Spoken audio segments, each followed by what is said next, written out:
Ako po si Anthony, ang primary operator ng UV Rotary dito sa Roman. As of today po ay araw-araw po siya nagagamit. This week, ang UV Rotary ay naka 130 pieces. Consumables naman po sa varnish, sa white, sa black, sa yellow, sa magenta, at sa cyan.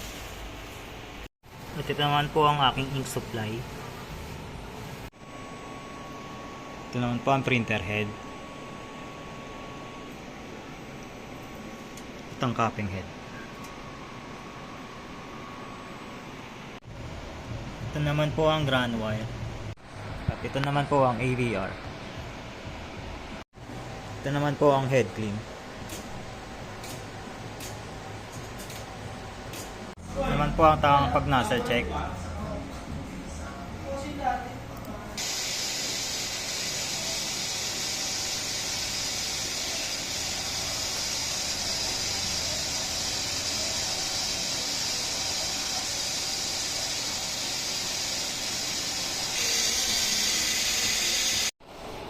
Yan po ang aking waste tank at araw-araw ko po itong